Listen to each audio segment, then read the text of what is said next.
Ton film, c'est un documentaire qui prend les codes de la fiction. C'est une fiction qui s'inspire beaucoup de documentaires. Enfin, c'est un peu entre deux ton écriture.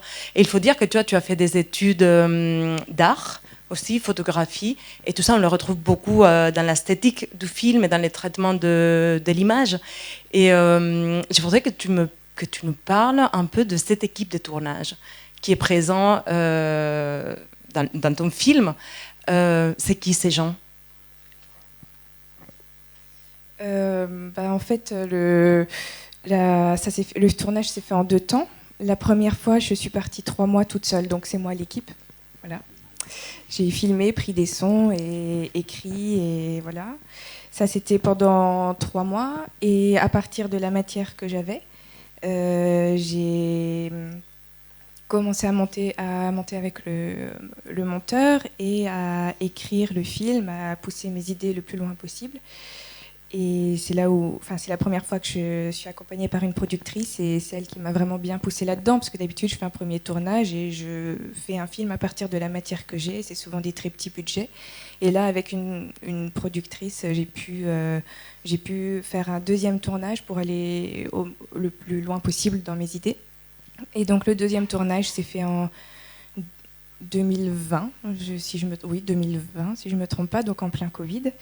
Et j'ai eu un visa trop tard, donc j'ai pas pu y aller. Et la personne qui devait m'aider s'est retrouvée chef opératrice toute seule. Non, toute seule, il y avait un fixeur cette fois-ci. Donc quelqu'un qui faisait le lien entre nous et les habitants de Churchill, parce que c'était pas évident d'entrer en relation avec les habitants de Churchill. Et voilà, donc en fait, elle filmait, elle avait son retour caméra sur son téléphone, elle partageait son écran avec moi sur Skype. Donc en fait, je voyais tout en direct, et elle avait une oreillette, donc je pouvais lui parler en direct. Et comme j'avais passé 3 mois dans cette ville, on le voit avec les plans d'hélicoptère, c'est assez petit, donc je connaissais vraiment la ville par cœur, et je m'aidais de Google Street View, et tous les soirs, en fait, tous les matins français, mais tous les soirs canadiens, après chaque journée, je reprenais mes rushs et puis je dessinais. Voilà, le personnage, il doit être là, il y en a un autre ici, il doit partir par là. Donc elle, tous les matins, elle avait son plan de travail, et donc je pouvais aussi la guider assez facilement. Voilà. Ça a l'air complexe. Mais c'était pas évident pour elle non plus. C'était une première expérience comme ça, mais voilà, ça faisait déjà 2 ans qu'on attendait, parce que le temps d'écrire et d'avoir des subventions, ça prend énormément de temps. J'avais pas envie d'attendre une 3e année sans trop savoir comment ça allait se passer, si j'allais avoir le droit d'aller au Canada ou pas l'année d'après. Donc là, on était prête avec ma productrice. On avait fait 2 plans de travail, un où j'y allais et l'autre où j'y allais pas. Donc double travail. Et puis en fait, au bout d'un moment, on s'est dit on va arrêter de réfléchir, on va faire la solution la plus sûre. Et on a bien fait, parce que j'ai eu le visa 3 mois plus tard. Donc les ours étaient déjà partis. Voilà. Oui, parce que c'est une période très précise de l'année. Ce qu'on raconte ici, on voit un peu... il y a une dimension très... pensée très écologique, en réflexion écologiste aussi, parce qu'il y a les conséquences de la fonte des glaces, de la formation de la banquise qui est de plus en plus tardive.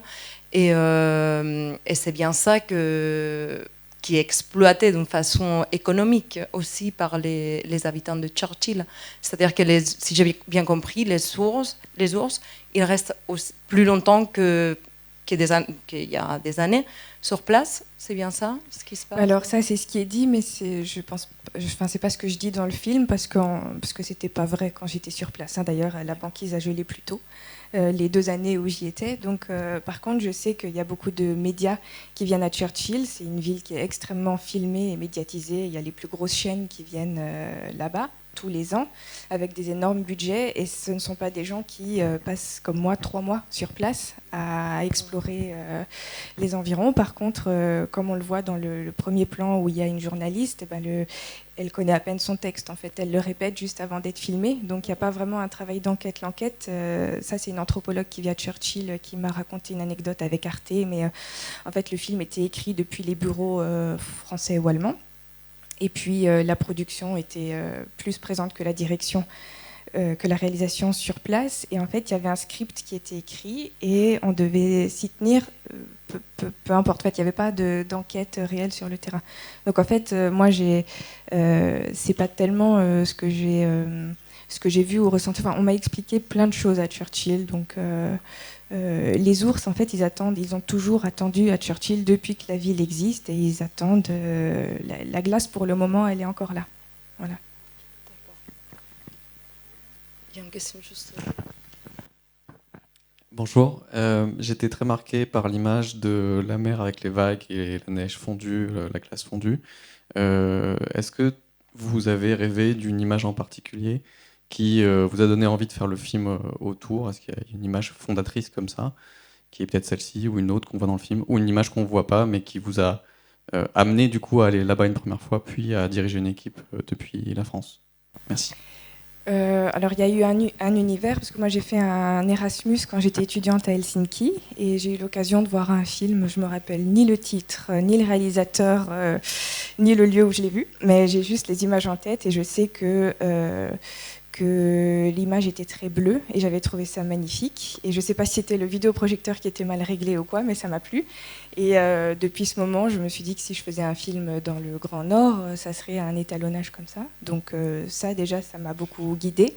Donc de temps en temps, il y avait du soleil à Churchill, mais pas tout le temps. Et j'ai focalisé les moments de tournage lorsqu'il faisait gris pour pouvoir justement faire cet éclairage-là. Et puis donner un côté cotonneux et puis un peu idyllique et très très lointain et qui flirte un peu avec le conte aussi. Et voilà. Mais sinon, j'avais entendu parler de cette ville il y a 15 ans, voire peut-être plus.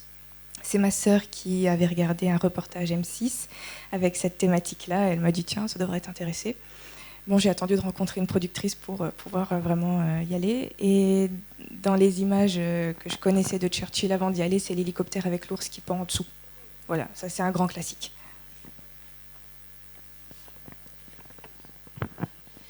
Merci pour le film. J'ai fait des études dans lesquelles il y a beaucoup d'écologie et je trouve que vous avez très très bien dessiné la cartographie des acteurs en vrac. C'est-à-dire que on voit bien que les intérêts se croisent, que la présence des ours est finalement un intérêt pour certains qui font venir des touristes, qu'en même temps il y en a d'autres qui ont une approche beaucoup plus d'essayer de les chasser, de les éloigner, qu'en même temps cette jeune femme elle fait c'est pas son business, mais en tout cas elle finit par, enfin si on a une analyse matérialiste, elle finit par avoir des sous du fait d'être sollicitée pour raconter son récit d'agression.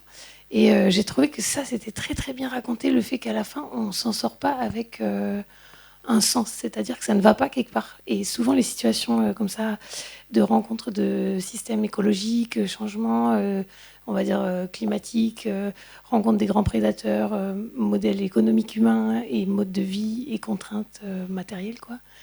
Ça donne exactement ça, cette espèce de fouillis enfin pas illisible, mais qui n'a pas un sens, quoi. Et ça, je trouvais que vous l'avez très bien donné. Et je voulais vous remercier aussi pour toutes ces images où on est dans la voiture et ou pas forcément dans la voiture, mais on scrute en fait. On est les gens qui sont dans la voiture et on scrute. Et j'ai scruté tous les bouts de neige en cherchant un ours derrière chaque tas de neige. Et j'ai trouvé ça. Je me suis sortie là en me disant, ça fait un quart d'heure que je cherche un ours dans la neige. Et j'ai trouvé ça très puissant. Je me suis rendu compte à la fin. Donc bravo pour ça et merci, c'était très juste.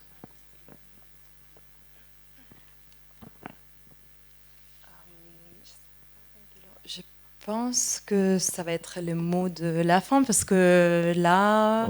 On peut prendre 5 minutes. Hein. 35 minutes.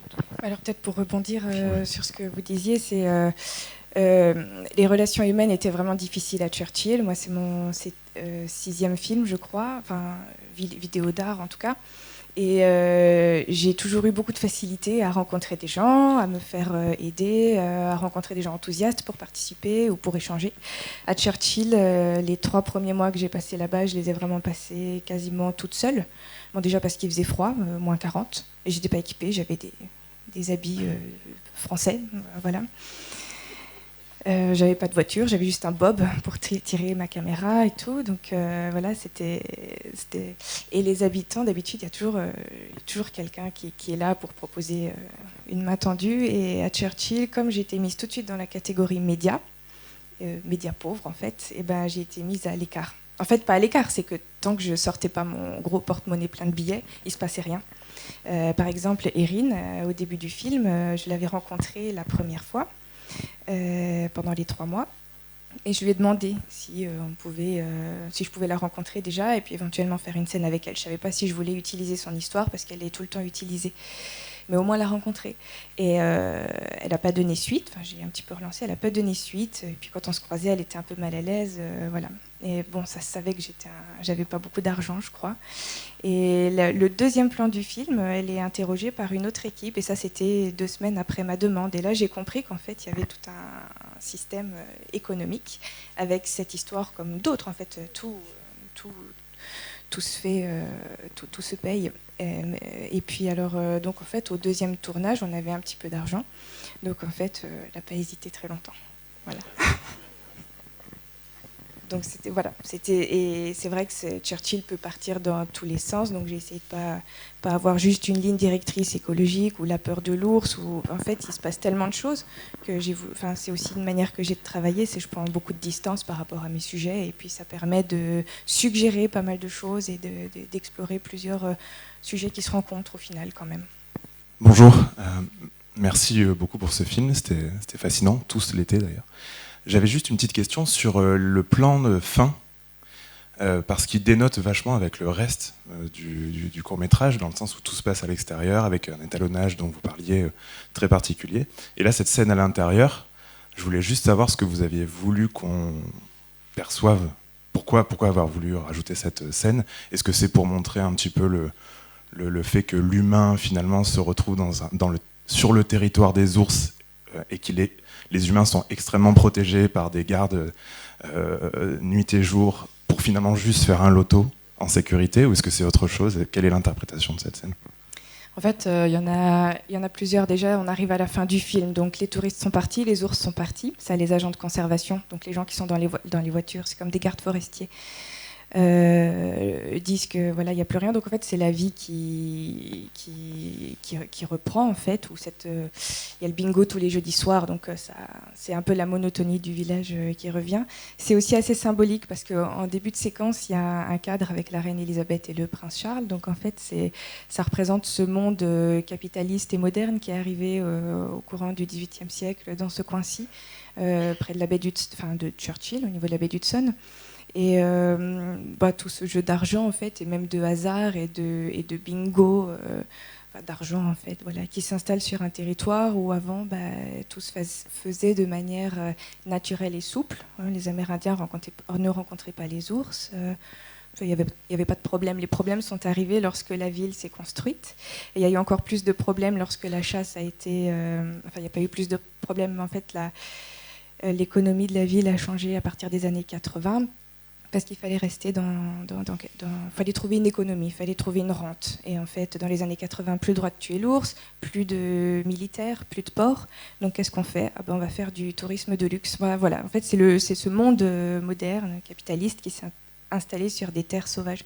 Et tout le film, d'ailleurs, parle un petit peu de ça, du sauvage qui est dompté, ou du moins les humains essayent, mais ça ne marche pas forcément. Mais c'est une métaphore aussi de la fin. Donc on peut le voir de manière très simple, la vie reprend et on joue au bingo, ou alors il y a cet aspect-ci.